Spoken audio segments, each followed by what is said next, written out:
What's up, everybody? Welcome to another edition of Base Hitball 4. My name is Glendon Negris alongside Tyler Blumenstick, Alex Cashman, and Scott Roswald. We're approaching the month of May, which means a month of the MLB season is already in the books. The Yankees up and down. DeGrom continues to dominate. Dodgers Padres continues to be just an absolute amazing brand of baseball. Baseball is having really good ratings. Sunday Night Baseball's up. MLB TV has record streaming. So baseball, in terms of viewership, in a very, very good place. And that's because of all the young talent in the Tatises, in the dominance of DeGrom, in the winning streaks by the Oakland Athletics. So a lot of good brand of baseball is being played. A not so good brand of baseball being played is being played by the New York Yankees. Now, the New York Yankees started off 5-15, and then they started to feel like they were coming out of it, winning 3 straight against the Cleveland Indians, beating Shane Bieber 2-1 in a game, which Garrett Cole started as well. So they won that pitcher's duel. And all of a sudden, it seems that the corner is finally going to be turned. And then they promptly lose 2 straight after that to kind of come back down to the level of mediocrity that they've been hovering around for the first month of the season. Yesterday against Baltimore was the first time we actually saw Aaron Boone's frustration boil over. I think it's been building throughout the entire season, and I think it was let out last night because of the call at third base. So Judge got thrown out in the 8th inning, down by 2. DJ LeMahieu did not score on the play because of that, as Tyler broke a glass. I didn't break it. I just knocked it over. We're on a roll today. So Boone wanted to challenge the play. Boone probably should have just said, we're challenging it because it's late in the game, and there's no point to go under the hood and wait for a call from whoever's upstairs. But he waited a little bit too long, according to the umpires, and then wasn't allowed to challenge it. And then he freaks out on the umpires. The Yankees ended up losing. We talked about last week about replay. We talked about the Bohm Phillies game where they slid into home, didn't touch the plate, called safe anyway. There was a play yesterday as well in the Oakland Tampa Bay game. Oakland player was clearly safe at the plate. They reviewed it. He was still out. This, where at the end of the inning, for whatever reason, there's a time limit on when Boone is allowed to challenge. We're going to just piggyback off the conversation we ended last week's show to start this week's show, is that MLB just doesn't seem to know what the right way to go about their replay system is. And it's becoming a problem, and it's costing teams runs. It's costing them wins, and it's costing the league a lot of, competence. It's costing the league a lot of relevancy because, a lot of people see this as a joke, especially people within the game that love it. I see fans, I see players, I see journalists, media. They all seem to be on MLB. MLB never makes a statement the next day admitting that they messed up. It's just very peculiar why this continues to happen without anything being adjusted or anything being addressed. Can I ask you a question, Mr. MLB employee? Go ahead. Who are the people that are making these decisions? Are they umpires or are they hired MLB employees? I think they're umpires. Umpires of what throw sort? Their own guys under the bus. Alternates? Are they? Are they minor league umpires? Are they what umpires solely for the purpose of video replay? They have they hire out of ballpark umpires. I think there's a rotation. I'm not sure exactly how it works, but there's professional decision umpire makers in Chelsea making these bad decisions. That makes these decisions. Bad decisions. We have to emphasize that because it's like, I don't even know. I feel stupid talking about it because it's so blatantly obvious and it's so blatantly missed to the point where there's really going to be nobody on the other side of this discussion, really, other than somebody that maybe benefited from it. And even Scott had that case, he benefited from it a couple weeks ago with the Phillies, and he was still yeah, it's kind of garbage. Well, definitely is garbage. But I don't know. Yeah. So Ty, to answer your question, MLB.com, the calls are made by full-time major league umpires that are on a rotation outside of their shift on field. So these guys should be making the right call. The Judge one last night and DJ one is tough because it's 2 different plays happening at the same time. So Scott, I don't want to interrupt you. I want to add to that. I think that the gripe isn't with the call on the field. It's how the umpires handled it. Yes, absolutely. The time limit is the issue, but the Bohm one, they got wrong. Obviously I benefited from it. The Phillies benefited from it, but it was wrong. It was the wrong call. The one in the A's Rays game last night was wrong. Elvis Andrus was clearly safe. They go in, they look at it, they get it wrong. But yeah, the time limit is the issue.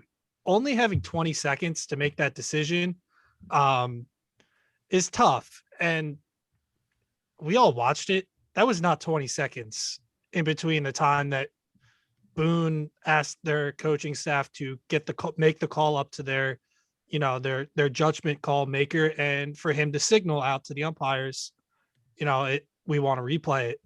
You mentioned it, Glenn. He should have just done it right away. It was the end of the eighth inning.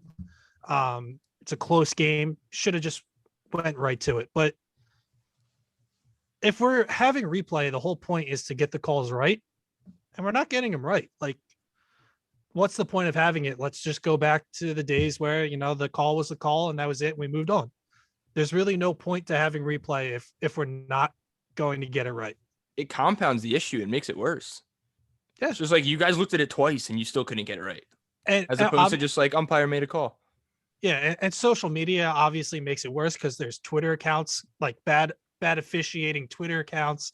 There's an MLB replay account where they show the plays and they tweet them out. Like, so social media compounds the issue as well. Like, at the end of the day, it's just like, you guys got to get these calls right. Even if you get it wrong on the field, like, who cares? Like, you made a mistake. Like, that's why you have this in place. And I think that's the problem. I think these umpires have so much pride in themselves. The Angel Hernandezes, the Joe Wests, the CB Buckners. They all, Cash said it very, very well yesterday in the group chat. The umpires sometimes feel like people pay to go to the stadium to see them make calls. And that's just not the way. We don't care if you made a bad call. If you fix it, we're not going to be yelling and screaming like we are if you go under the hood and still come up with the wrong call. So I don't understand why there is even an office in Manhattan that makes these calls. I feel like it'd be much easier if there's less cooks in the kitchen, to use kind of a figure of speech. If you just have a monitor just be brought out to the umpires that are on the field, or if they just look at the big monitor in center field, whatever stadium they're at, and just make the call based on that. There's probably so many voices in that headset that have differing opinions. Why not just have the umpires on the field get a monitor in their face and then they make the call? Because they're in the flow of the game that they're calling. Glenn, I have a problem with that statement because there could be 7,000 cooks in the kitchen, but forget the Yankees play, but the two plays that we're talking about in the Athletics game and in the Phillies Braves game, that's clear cut. That's not an opinion. That's as clear cut as it comes. They were horrible calls. I agree. And I think that I don't so much blame the umpires on the field, and I'll tell you why. I mean, yeah, they've been horrible this year for whatever reason, but every sport has bad umpires or bad referees, or yeah, absolutely. People make bad calls. It's part of the game. It's human, right? And like, I'm a big advocate that I don't want robot umpires because I think it takes a human element out of the game. But I think that the biggest problem, in my opinion, is that both times, Major League Baseball has not made a statement. Mm-hmm. So, like, for example, like Scott was mentioning how, social media has become a problem for them. Look at a league like the NBA. I mean, the NBA gets it bad with referees, and like, coaches come out making press conferences, say, yeah, these refs stink and whatnot. And the replay is on Twitter in 12 seconds. But what does the NBA do? They figure out a way to make it to their advantage. So now they have their own Twitter account with the NBA final 2-minute report of how the referees did in the last 2 minutes without replay, what calls were wrong. And if they do make a bad call and they don't overturn it, the league comes out the next day and says, hey, we messed this one up. The fact that Major League Baseball has taken no ownership of it, to me, is a clownish look. They're just ignoring things and hoping that the game itself sells tickets. And right now, I guess it's working because viewership is up and they don't have to do anything, but somebody needs to take ownership, and it needs to happen right now because we're diehard baseball fans, and I've said it before, and I'm going to continue to say it. I'm losing interest in Major League Baseball. The only reason I continue to watch is because I love the sport and I love my Yankees. But other than that, I don't have any interest in watching a game that the Yankees are not playing because to me, Major League Baseball has done so many things to ruin itself. And, obviously it's a little dramatic. Like I watched the Dodgers game the other night and I watched the Padres come back, but I'm just making a point that like Major League Baseball is losing people because of what is happening in replay.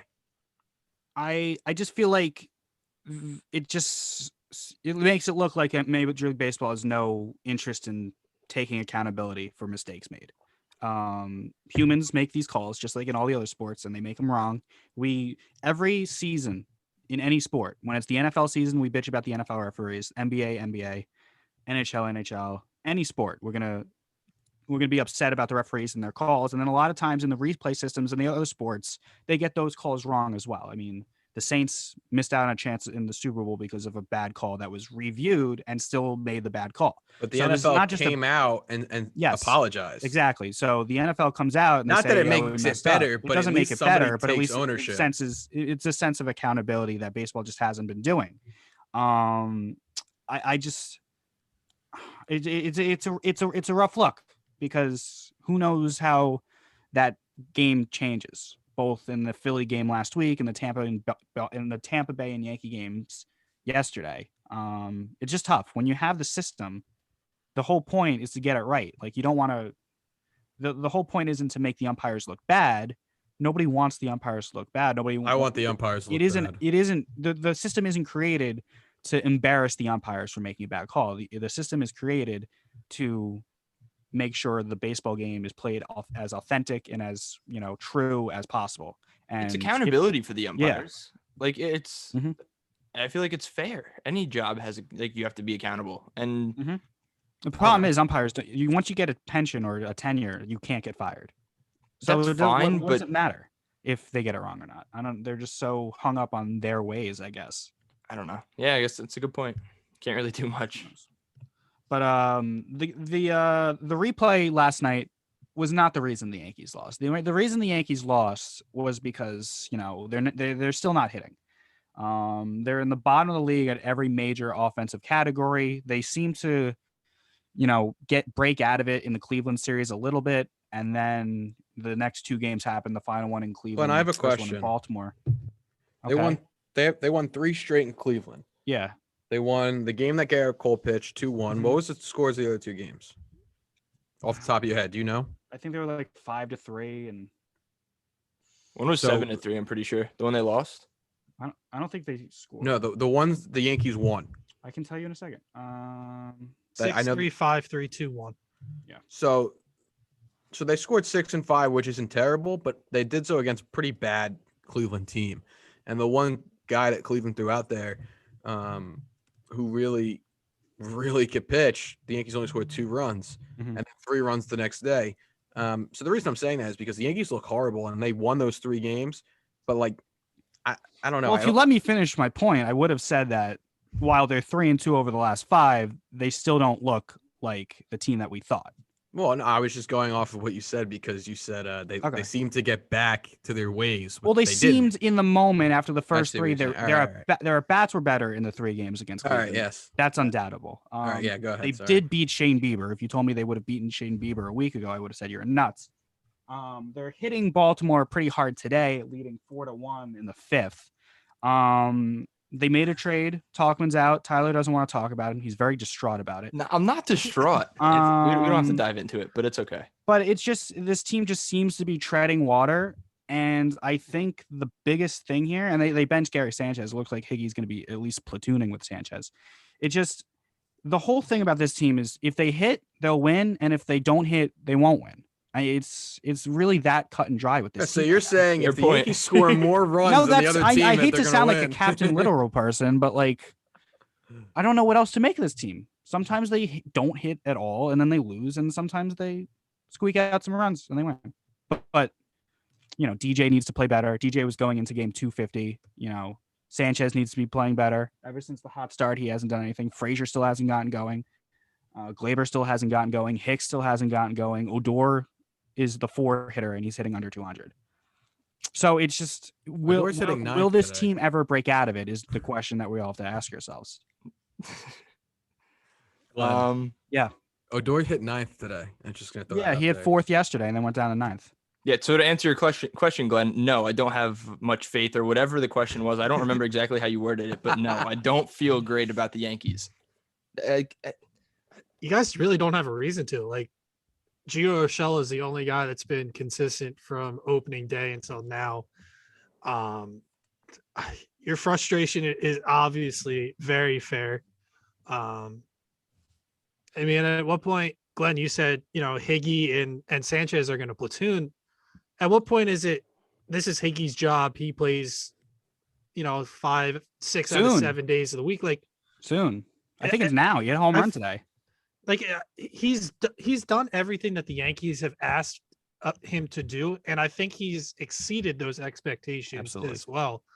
And Gary Sanchez has continually let them down and not performed to the expectations that he has. I mean, obviously, like, it's one man. Higgy can only do so much. He might win you a game every once in a while, but like, the whole team just needs to be better. That whole lineup needs to I don't know what it is, wake themselves up. Maybe Boone getting tossed yesterday, spark something for him. It did a couple years ago with the Savages in the box. I don't know if last night it was much as a rallying cry. I think it was pathetic what he said. He said he got bullied by the umpires. Said he got bullied. Yeah, I did see that post game that he got bullied. You can't say things like that. That's so stupid. Yeah, they need a spark. I don't know where it is. I don't know who it is. I don't know what it is, but that's what they need. They need something to happen. I think the most shocking thing is DJ. DJ's hitting to a ton of double plays. He's, when runners in scoring positions, he's not hitting well. He's the table setter and he's the spark plug over the last 2 scoring. years. Yeah, but he's not. Comparative to what he's been since he's gotten there, he's been massively disappointing. Now the whole lineup has. So is it possible, and I'm not trying to be an asshole, I'm just asking if it's possible that he's truly feels like he has too much weight on his shoulders right now because he's the only. I think they all feel that way. I feel like it's unfair to go to even criticize DJ after. I'm not criticizing him. No, but just in general, the general Yankee fan. No, I realize that, but I'm saying he's rolling over a lot because he's trying to pull the ball, which he never does. I think he's trying to hit home runs. That's fair. I don't think he's trying to hit home runs. I just think he's a little too quick right now. I'm not an MLB hitting coach, but from what I do know about hitting, he looks like he's just jumping a little tiny bit at the ball. Like he's not letting it get deep. And that's what he does best is he sits back and he hits the ball where it's pitched. So he's reaching out for outside pitches. Like, I don't know. But at the same time, I think him slumping at 250, I would love to be able to slump and hit 250 because I feel like this is the floor for DJ LeMahieu. It's only up from here.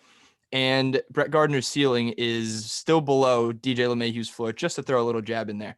But yeah, I mean, the people around. Well, he's DJ the would look catalyst a lot of the better. lineup. Once he starts hitting, like if he starts like pounding the ball and hitting 330 again, you would have to believe the rest of the lineup follows because he's the best player on the team.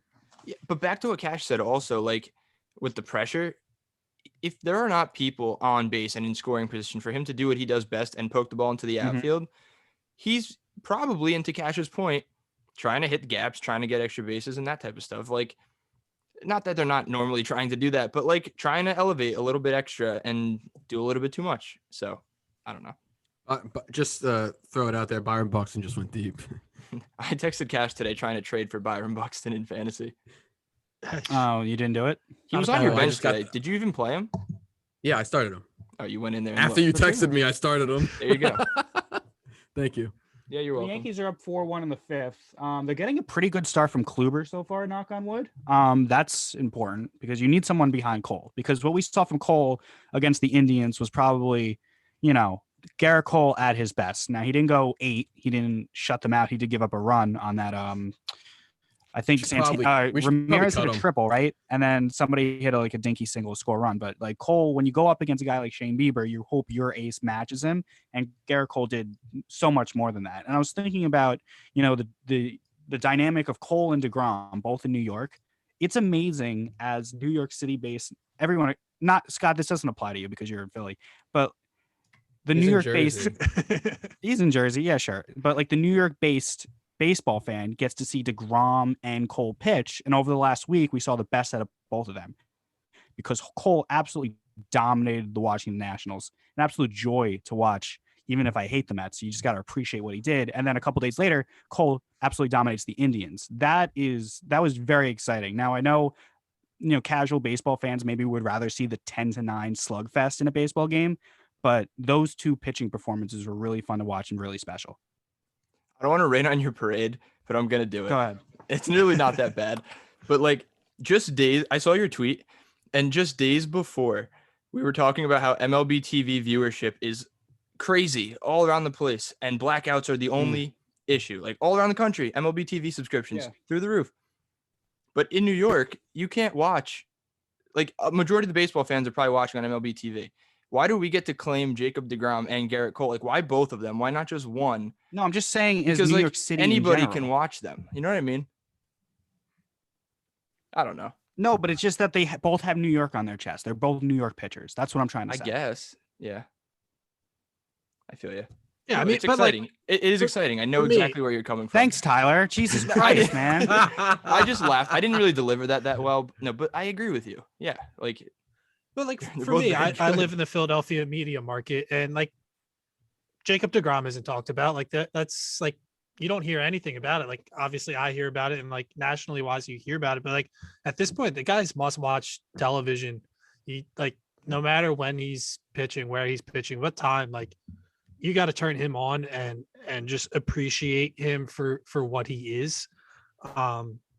The guy's throwing 102-mile-an-hour fastballs and 94-mile-an-hour sliders and just embarrassing people left and right.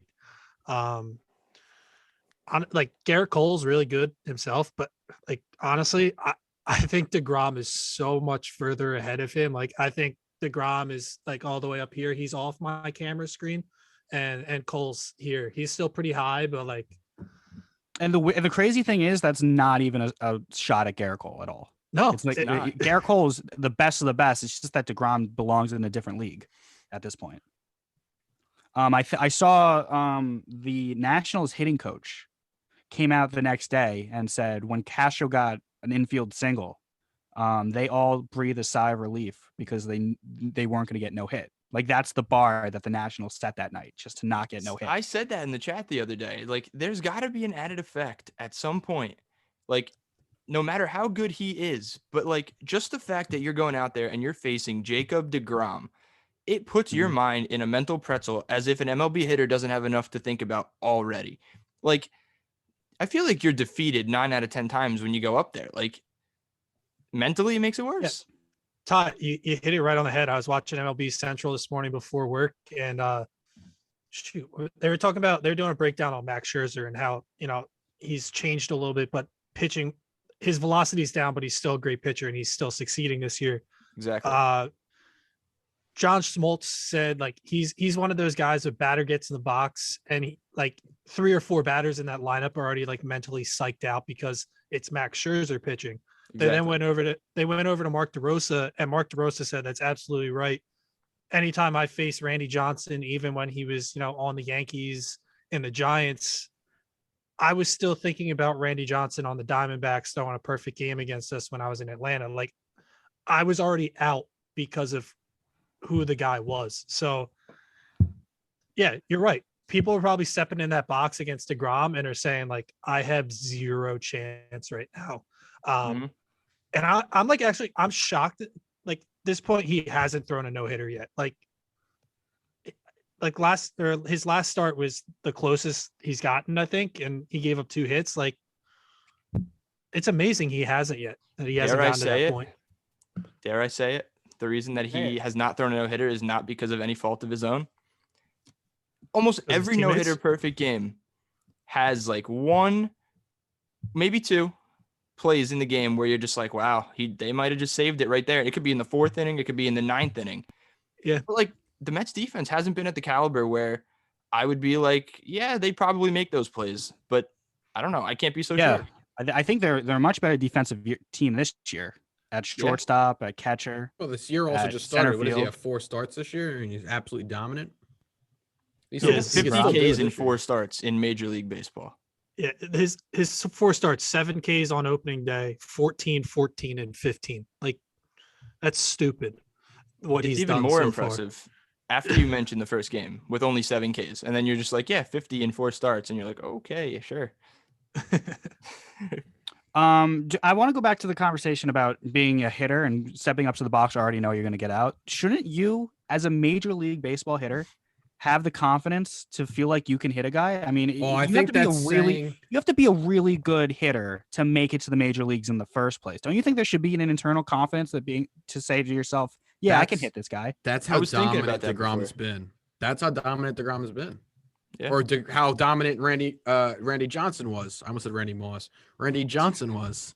Well, Randy Moss was dominant also, but different thing.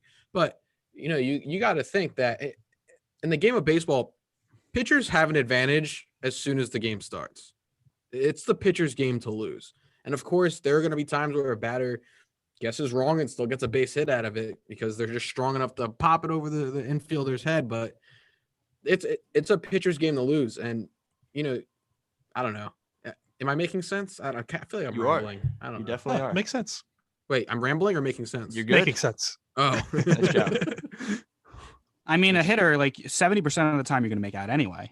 And then you just add the DeGrom factor, and it adds an extra 25%, 95% you're going to get out. The best hitters. It's really Get out insane 7 times. what he's done. Yeah. Like he pitches against the Red Sox tomorrow. Do you think JD Martinez is going up to the box and being like, "Oh shit, I don't really have a chance here"? JD Martinez He might be one of the guys that are okay, but it's possible. No, but it's definitely in the back of his mind that like I would rather not face this guy. Yeah, I'd rather not face him either. But like, still, as JD Martinez, I'm here. I've had success in the big leagues. I can hit him. I don't know. It's a weird dynamic, like the mental game of baseball between hitter and pitcher. So that's just something that I find interesting with DeGrom. I have something to 70% of add this game is half that. mental. Say it again. 70% of this game is half mental. Yep, Yogi Berra said that. Who wanted to say something else? Was that Tyler? I did. I Yeah. cut him off. So I was watching the beginning of this Yankee game before we started recording, and I was thinking, and it kind of relates just to this and Cash's little Yogi quote. And as it relates to the Yankees struggles, I don't want to like pull it full circle, but as far as the mental aspect, like the team preseason is ranked in the top 5. I think I've said it every episode at this point, like, and it's a given, but they have the talent to be able to be ranked there. So the only thing you can really fall back on is the mental aspect of the game and in the box. So I don't know. It's just like they need to snap out of it. And like, it's really just pretty much what it is. I think it just leans back to the mental part of it. In the Yankees case, you look up at, if you're Aaron Judge or Stanton and you look up at the scoreboard and you see under 200, or if you're in Glaber's case and you see 0 on the home run column, you're going to try to fill those columns or get the batting average up. And then you try a little bit too hard. Mm-hmm. And then, we've all had coaches say that, try hard, but in baseball kind of don't try because, mentally, the less you care, I guess, the better you'll play sometimes. Because you'll just play loose and play free and play easy. And that's what the Yankees clearly aren't doing. Because even Judge, not even at the plate in terms of his stats, if the Yankees are going well and the Yankees are winning games the way that we all think that the Yankees should win games and have won games over the last 4 years, he's not making that mental mistake on the base paths going to third with 2 outs. He won't do that. But he's trying to do too much because the team is struggling, and he thinks if he can get that extra 90 feet, he could score the tying run. The Yankees can come back and win the game. So in July, if the Yankees are 30 games over 500 and that same situation occurs, he's staying at second base. He's not even thinking about it. So just something that they need to figure it out. I want to get off the Yankees for now. I want to talk about Dodgers Padres, but I want to talk about this first. So Madison Bumgarner pitched a no-hitter, a 7-inning no-hitter, but it doesn't count. This bothers me. This bothers me a lot. And let me kind of give my reasoning. Now, they made this decision to have the 7-inning doubleheaders. So going into this game, we knew that it would be 7 innings. So if it's no hits through 7 innings and the game's over, then it's a no-hitter. Now, it would be a little different if we thought the game would be 9 innings and then the rain cut it short to 7. But if everybody collectively knew that when they woke up this morning, they drive to the ballpark and they play a 7-inning baseball game, and Madison Bumgarner throws no hits in those 7 innings, I'm sorry, that should be counted as a 7-inning, as not even a 7-inning no-hitter. That should be counted as a no-hitter. Do you guys agree or disagree? I 100% agree with you. I I'm heavily with you. disagree. Oh, All right, go Cash. Well, here's why I disagree. And I was listening to the Yankee game the other day, and they were talking about it. Yes, it was decided before the game that he was only going 7 innings, so it's not like the game just got cut short. But there's the durability factor. Would he been able to go another 2 innings? You know, the no hitters or perfect games are made in the 8th and 9th inning. There's nothing quite like the pressure, and this is a quote from somebody. I don't remember who said it. It might have been Al Leiter who said it. Nothing quite like the pressure in the 8th and 9th inning as a no hitter comes up. I think you could put it in the record books as a no hitter, but there's got to be an asterisk. There's got to be something, because that's 2 innings is a huge difference. And I realize that it was scheduled as a 7-inning no hitter, and if this is the way baseball is going to go, if they're going to keep the 7-inning games, then I think that it should be a no hitter, but with an asterisk saying this is a 7-inning game. I think it should be in the record books. The ball should be in the Hall of Fame with whatever they do with that stuff. I don't know. But I do think there needs to be some differential. I'm not saying it should be counted like, congratulations, you did nothing. Like, no, it's awesome what he did, and he threw a no-hitter through 7 innings, which isn't easy to do. But it is 2 innings cut short, so there needs to be some differential of it. But to just pretend like it doesn't exist, like what baseball is doing, that's not right. Baseball does not make any right decisions. Just going to put that out there. But that's where the thing is. You have to put the blame on the right people. And the thing here is, like, the stats are Elias Sports Bureau. Am I correct? Yes. Okay. The people making those decisions working there, like, of what are going to count and what are not going to count, they're just opinions like everybody else. They just have the job to decide that for the game. So, like, no, but the league isn't recognizing it. Like, that's their decision. But the league recognizes they have a partnership with them, and I'm pretty sure that's where the official stats come from. So, like, they really have no choice. It's not like the Manfred could come out and be like, "Oh, Madison Bumgarner, here's your little no-hitter trophy." Like, it's not going to happen. But I don't know. It's just an opinion. Like, some people can consider it, and other people shouldn't. But, like, as far as the record books go, Cash made a good point and I think it's how it should be. Put it under no-hitters and put an asterisk next to it with a little ledger for all the other no-hitters during 7-inning games. And that's it. But it should not go under notable achievements, because that is just garbage. It's a no-hitter. It's absolutely So a you no-hitter. think at the end of Mad Bum's career, when we're kind of going through his Hall of Fame candidacy, you don't think this no-hitter should be even looked at? No, it should. It should be under the no-hitters category, denoted 7 innings. That's it. Right. It was absolutely a no-hitter, but it was not the best no-hitter you could possibly get. And you have to acknowledge that. It doesn't take away from how impressive it was. It's also it's not Madison Bumgarner's fault that the game was only 7 innings. That's exactly right. Yeah. But you don't know for a fact that if that goes 2 more innings, you're not giving up a hit in the 8th or 9th. I understand that, but the game is 7, and that's all. My rebuttal to my rebuttal to that is the 8th and 9th innings never existed in this scenario. So how could we ever know? You know? Understood. But if you're comparing it to all the other starts that went 9+ innings, because wasn't there a no-hitter somebody lost? I mean, I'm sure there's hundreds and hundreds of no-hitters and perfect games that have been lost in the 8th and 9th inning, right? But no, I'm saying there was a no-hitter that somebody lost the game. They got the L because there was an error and then a hit by pitch or something. Yeah, but those are still counted as no-hitters. It counts as a no-hitter, but he threw 9 innings. I'm not saying that you can discredit Bumgarner at all. What he did was phenomenal, and yes, he only played 7 innings, and it was only scheduled to go 7 innings. However, it needs to be different. There needs to be a difference between a 7-inning no-hitter and a 9-inning no-hitter. 9-inning no-hitter. If, like I said, the league continues to go this way and sticks with the 7-inning no-hitters, then there needs to be a discussion about it, because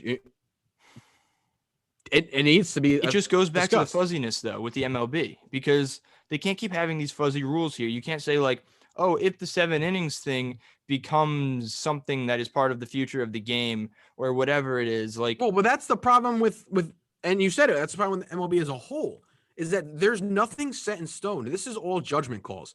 So this is a judgment call on someone that says, yeah, this shouldn't count. Like what Major League Baseball sure there was a tweeted, meeting to go into it, but like, of course. But what I'm saying is, what Major League Baseball tweeted at Madison Bumgarner honestly made me want to throw my phone through a wall. Did anyone else see that? No. It was No. MLB Stats and Info. They tweeted that, you know, the certificate with the star on the bottom. It says, "Congratulations, you did it."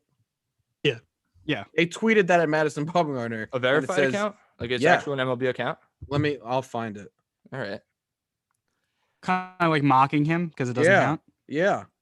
It's That's not like right. it's such a cop out. It's really garbage. And I don't know. I feel like it doesn't really apply here, but I like saying it. If you play stupid games, you win stupid prizes, and this is it. Like the MLB wants to mess around and turn in. They can't play 2 9-inning games. They have to play 2 7-inning games as part of a doubleheader. So now there are 4 pitchers that go out there over the course of a doubleheader that have no shot to throw a no-hitter or a perfect game that day. That's garbage. It's hard enough as it is. They're going out there trying to throw a no-hitter. That's the argument for why you should just count it, because I'm with you. Yeah, I agree. They should just count it because, again, woke up that morning, Madison Bumgarner knew it was only a 7-inning game, and the entire Braves offense knew that it was only going to be 7-inning games, and the 8th and 9th inning didn't exist. Exactly. Now, yes, I agree with Cash that, you know, it might be not as huge as an accomplishment with 6 less outs that you need to get, but I still think you should throw it in the record book. Scott, you've been quiet on this because we haven't given you enough airtime on this topic, so please take the floor. I'm with you, Glenn and Ty. Should be counted. And my main argument for it is because that was the decision made by Major League Baseball. That 7-inning games or doubleheaders are 7-inning games. It's a great feat. He threw an absolute gem. And you know what, Cash? If they played 2 more innings, the Braves weren't getting a hit. I agree with you. They looked horrible. They had gotten 1 hit in the game before by Zach Gallen. Yeah, no, they looked horrible that day. So even if it was 9 innings, Bumgarner's getting it. He was on. Yeah, I just don't think that accomplishment should be taken away from somebody.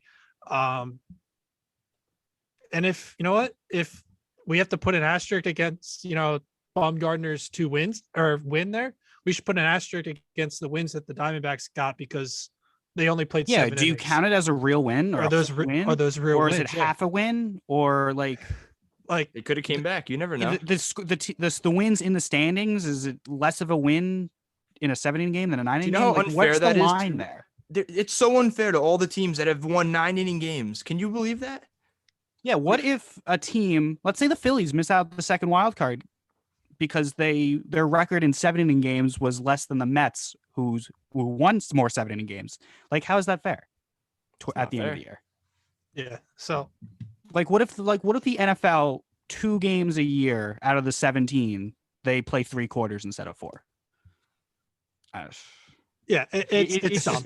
It's an avalanche of problems that baseball put on themselves by doing these 7-inning things. Yeah. No hitters, no hitter. No hitter's no hitter. I don't know. It's literally in the name, no hits. But then that opens the can of worms. I understand what Cash is saying, that it's. I agree with what Cash is saying, that it's not as big as an accomplishment, but it's still an accomplishment, and I still think it should count.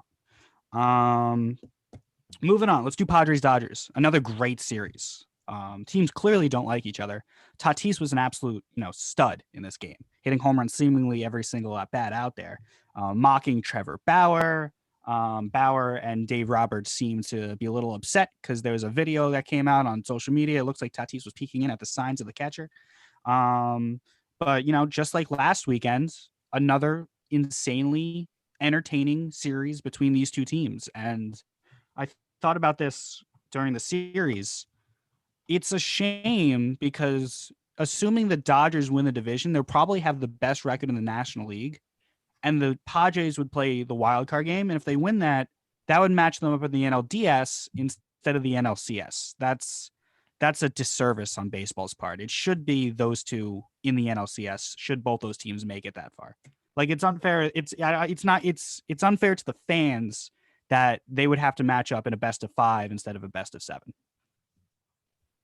Yeah, get a little ahead of ourselves at this point. But but that's what I do. That's how I live my life. These 7 games that we've seen over the past week have been phenomenal.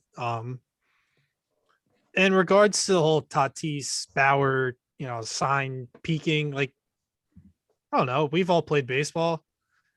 It's still pretty hard to look back at Have you ever peeked in on the catcher when you're in the box? No, I have not. I've tried.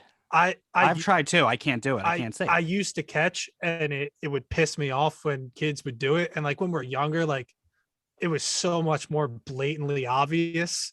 Like turning and looking. Like what Tatis did was he looked down, like he's really, and it was like a glance. He's not going to see what was going on. The one thing I did hear, I forget who the person was, but like someone was saying that Will Smith was moving too early to get set I saw up. the And same like thing. you have peripheral vision, like you can see that, like you can see and it's helpful. that the catcher's setting up away, so you have that idea. Ken Rosenthal said, they were breaking down that at bat on MLB Central this morning as well. Every single pitch in that at bat was away, and that was a full count that he hit that home run off. Like Tatis is a smart guy. I think he's going to realize, hey, they're pitching me away, so like I'm going to sit away. And it was an impressive hit. It was a slider out of the zone, and he pulled it. Like, I think you just tip your cap. And I mean, Bauer, before that video came out, tipped his cap to him and said, "Hey, that was great. Like, that was fun. Like, let's keep doing this. Like, just good baseball, these two teams." And I did like Bauer at the end of at the press conference after the game when asked about Tatis's covering the eye, kind of mocking him and what he did in spring training.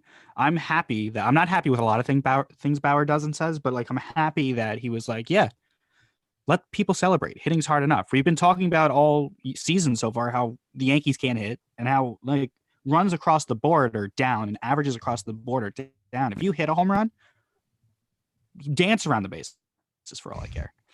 Something that happened in the series that bothered me was Sunday night when it got late in extra innings. Both teams had to have pitchers hit in very critical situations in extra innings. There's no place in 2021 for this to be happening in baseball. I tweeted you guys that nobody. I mean, texted you guys that nobody answered me. It was it late, late? Was it during the game? Tired. You have your platform to complain about it now. But you like, well, no, I mean, there's nothing I can say other than, again, Major League Baseball made the wrong decision, but I believe this one was voted down by the players, correct? The no DH. I think that somebody put it in a deal, but it had to be on top of another thing that the players didn't want or something. I think it was packaged I can't with find expanded this tweet. playoffs, and the players didn't want it. I can't find this tweet about my laptop Marner, is but about whatever. to die, and I have the recording. Yeah. DH. It needs to happen. Yeah, we need it. Like, there's so few guys that actually enjoy pitchers that enjoy going up to the hit, and it's a handful of starting pitchers. Like, we don't want to see relief pitchers who haven't picked up a bat in 10 years, like try and like in a clutch situation. Like, it's bad. That's bad for baseball. The average fan doesn't want to see that. Yeah, it's all fun and games when Bartolo Colon hits a home run and the Mets fans and their announcers act like they won the World Series because that happened. But they still talk about it to this day. Yeah, they still talk about it to this day. Like, that's fun and all, like every once in a while, and it happens every once in a while. Like, I hope they go to the DH next year. It's just better for the game. More jobs, right? More jobs for guys. Exactly. I mean, Edwin Encarnacion would have a job right now. Albert Pujols' careers probably would get extended because maybe he can go back to St. Louis. Who knows? But like, it's time. It's time because, like, as Scott said, for every Bartolo Colon, there's also 1,000 at bats that are just a waste of people's time. And it's even worse when it happens in extra innings in a divisional game on national television, when baseball should be, showcasing how great the sport is. We're getting these automatic outs. Yes, it is what it is. Let's do buy and sell. Scott's baby. Scott, you want to start us off? Sure. So what we're going to do is, buying, selling stock of players, teams. If someone wanted to throw out MLB replay to buy or sell, you could certainly do that. Bitcoin, it's on sale, 90% off MLB replay. Yeah. So NFT, is that a thing? Is that buying stock? What is? I want to get into Caps on Sports NFTs, but I just know nothing. What's an NFT? I don't know what an NFT is. Non-fungible tokens. I understand the premise of it. I just have no idea how to execute the idea. But anyway, so we're buying MLB NFTs. That's what we're doing. Sure. Here. And if that makes sense, for the month of April, and so we'll present something. And if you want to buy their stock or sell their stock for the rest of the year, we'll do that. Should I document this so we can look back at it? If you want to. Well, Okay, I got this my is pen and being pad. recorded. It's right? also being recorded. So Yeah, but it's easier for me to just. I have a notebook right here. So I'll start us off. I'm going to start us off with a team Okay. that is in second place in their division Ooh. and playing very good baseball. And that would be the San Francisco Giants. So second place in division, playing really well, surprising a lot of people. They're 15-8, and Buster Posey's back from taking the year off. They still got Brandon Belt, Brandon Crawford, Evan Longoria. Like, you wouldn't think this would be a good team, and they're getting a lot of good pitching from some cast-offs. But I'm going to sell. I'm going to sell the San Francisco Giants stock. I am not buying in on them. And my reason for that is their manager, Gabe Kapler. He managed the Phillies for 2 years. Those 2 years got off the hot starts.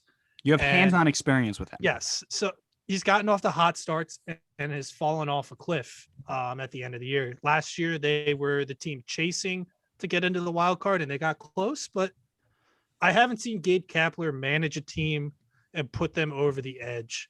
And who knows how long Buster Posey can stay hot. And, Evan Longoria has been swinging a good bat. Like, they're an older team. So I don't know how well they're going to last over 162. So I'm going to sell my San Francisco Giants stock. Does anyone want to buy? No. No, I thank don't. you. No. I'll if I had them, I'd sell because, for what you said, yes, but also the division they're in. I mean, let's be real. Dodgers, Padres, probably the two best teams in the National League. Padres are kind of treading water right now. They're probably going to take off soon. The Dodgers, they took off and then they've come back down to earth a little bit because of the San Diego Padres. I look at the schedule they've had so far. They played Seattle to open the year. Colorado's not a good team. They played Miami.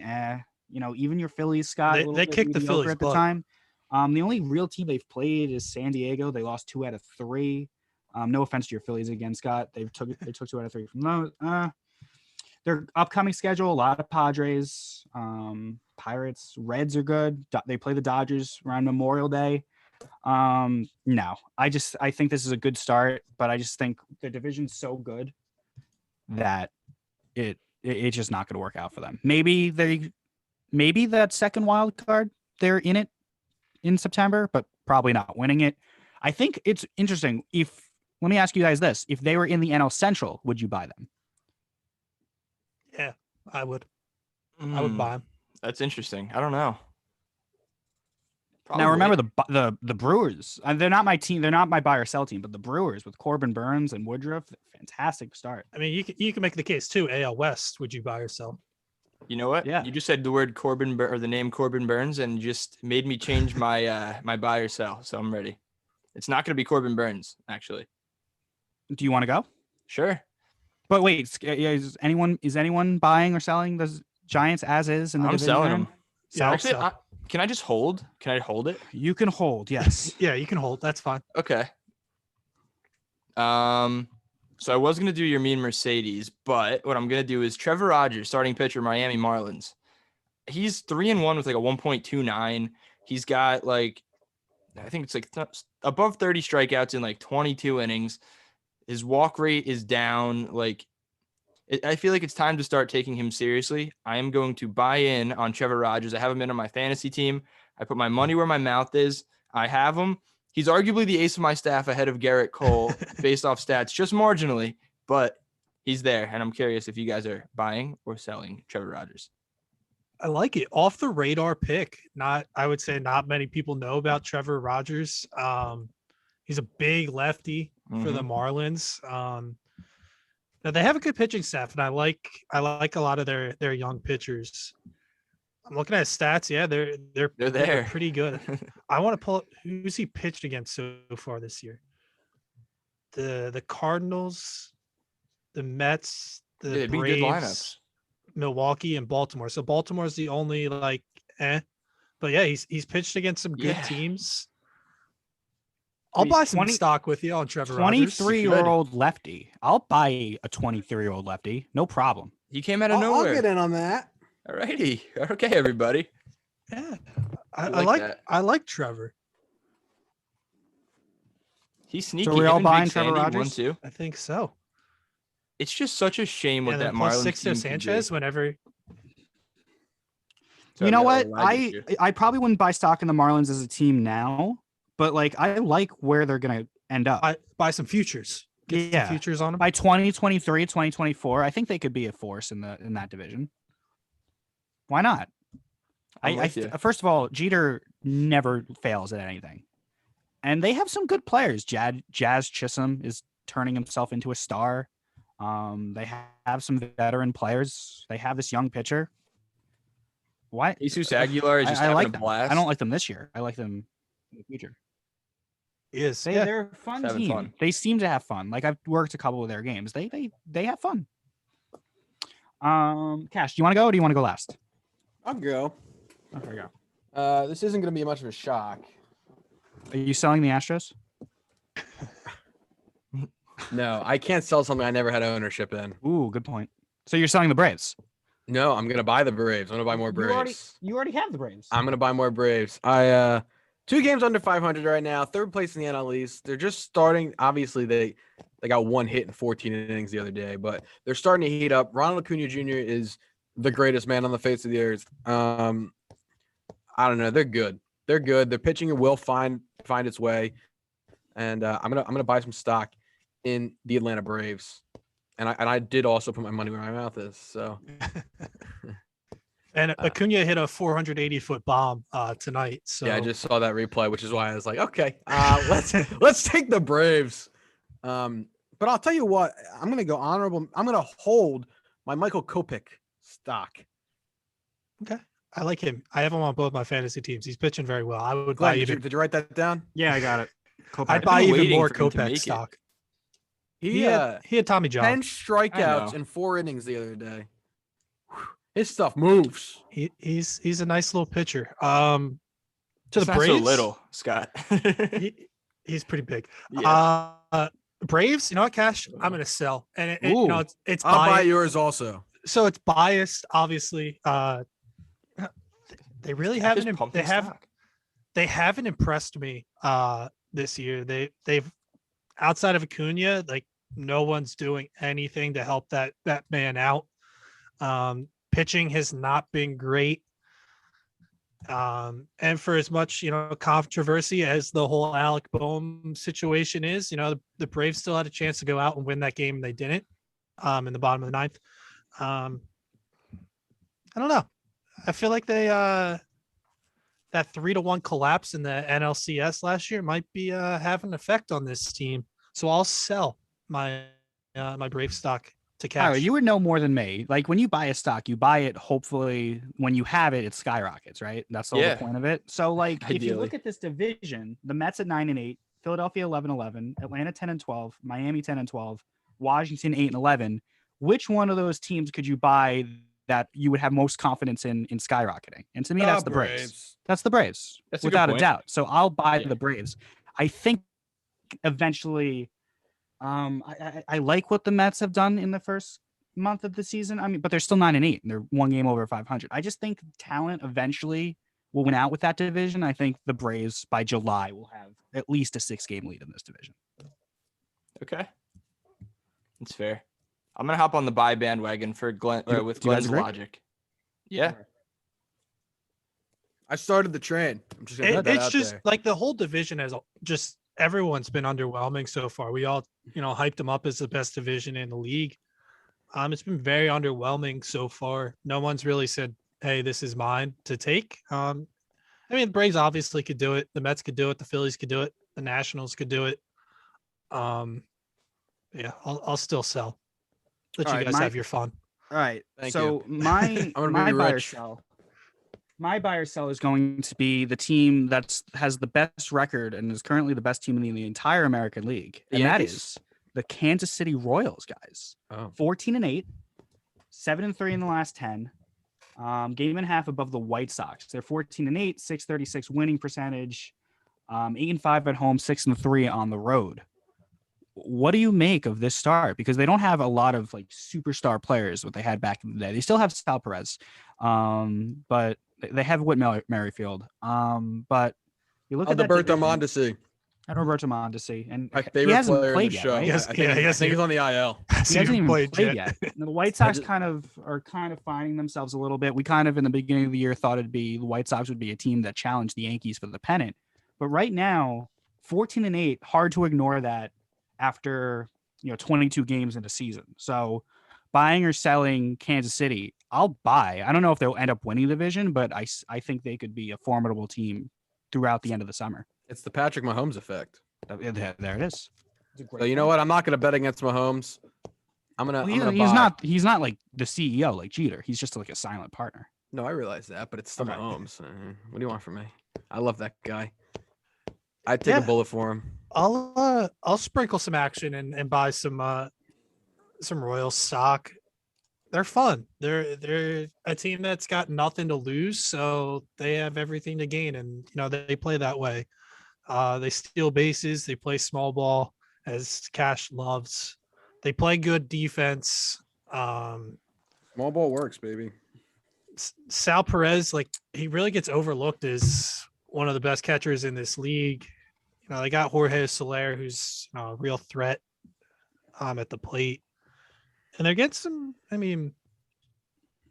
they got Wade Davis and Greg Holland back. They're trying to rekindle some of that magic in that bullpen from 2015. Got some young pitchers as well, making an impact.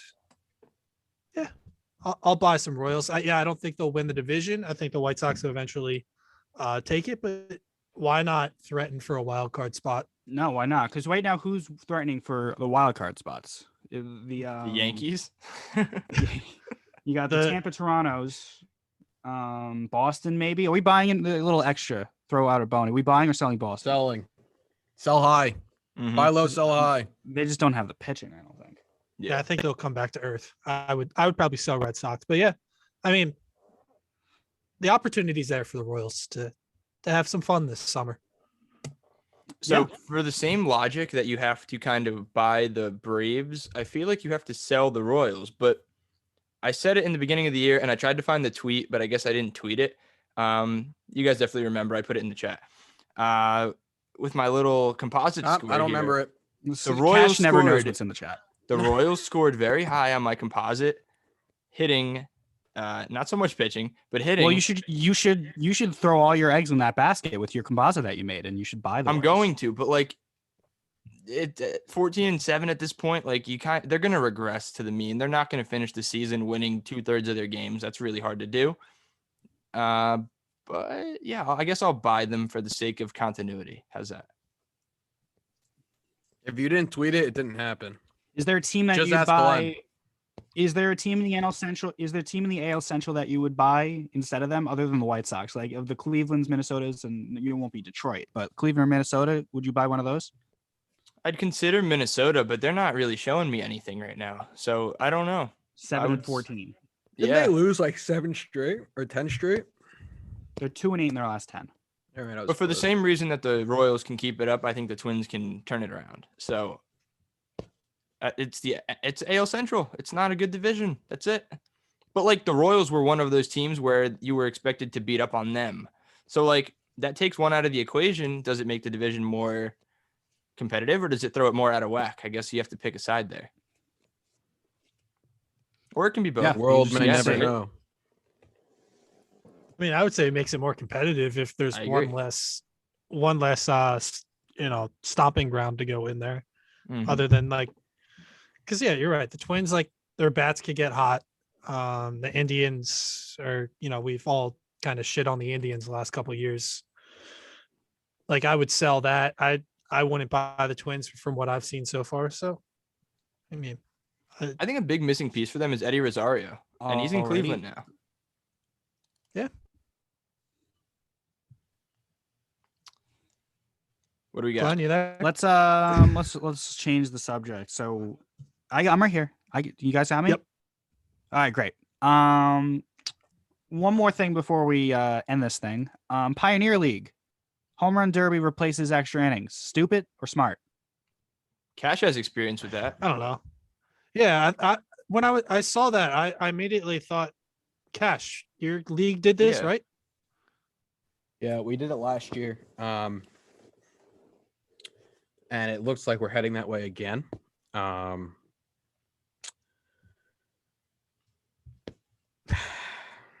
You said you weren't going to do it.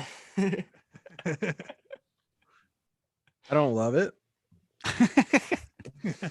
I think that, and I don't know what they're doing in the Pioneer League, and I don't know what they're doing in our league either, to be honest, but I think it's after the 10th, so you got one extra inning.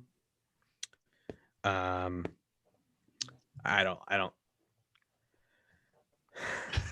really don't. He's trying not to upset his employer.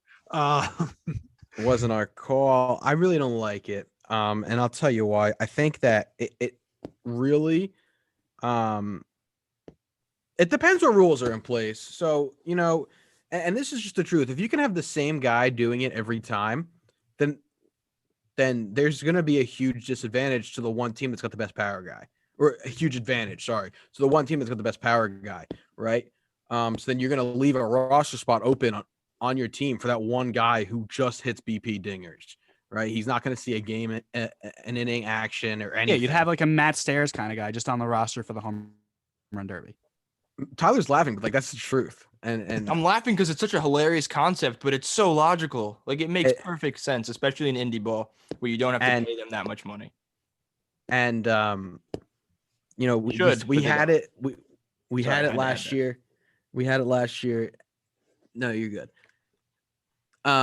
Yeah, we had it last year in our All-American Classic League, which wasn't like an official league.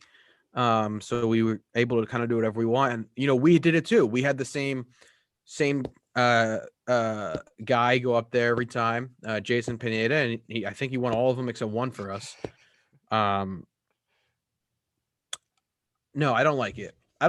And, and it also is at least for us, it's a huge disadvantage. We got a bigger ballpark. And so because of that, we don't necessarily, Bobby doesn't build our team based on power. So now what does he has to do? He has to open a roster spot for one guy that can hit dingers in non-game action. Maybe next year we could just hit the ball off the tee and see who goes further. I mean, what are we doing? But how often does that happen? That's the thing. I guess that's where you have to kind of weigh the options and draw the line. So, I don't have that answer because, like I said, last year wasn't like an official year. So, there were wacky statistics that happened all year last year. But I'll tell you right now that in 2019, we had our fair share of extra inning games. And, sure, there are going to be times where it'll definitely come in handy. Like I'll never, ever, ever forget. There was one Sunday. It was a 5-hour game. It went to the 17th inning. And not one person wanted to be there anymore. None of the players on the field wanted to play anymore. The fans that were still there, I don't know why they were still there.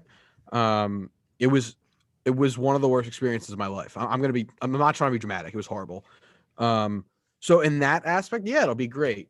However, for the players aspect, if I'm a player, I wouldn't like it. It takes away potential at bats and clutch situations, and you're trying to get signed. Good point too. But listen, I don't make the rules. I just sell. So I'll support whatever the minor supports, and I'll support whatever Justin, our general manager, supports. Again, it's not official for us, but it looks like it's heading that way. So especially because the Pioneer League did come out and say it. I would assume. I really don't know. This is all speculation on my end. None of this is official word by me, by the way.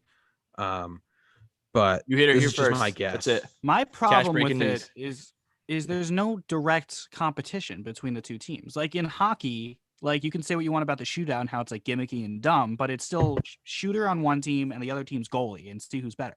In this situation, it's just hitter and his own batting practice.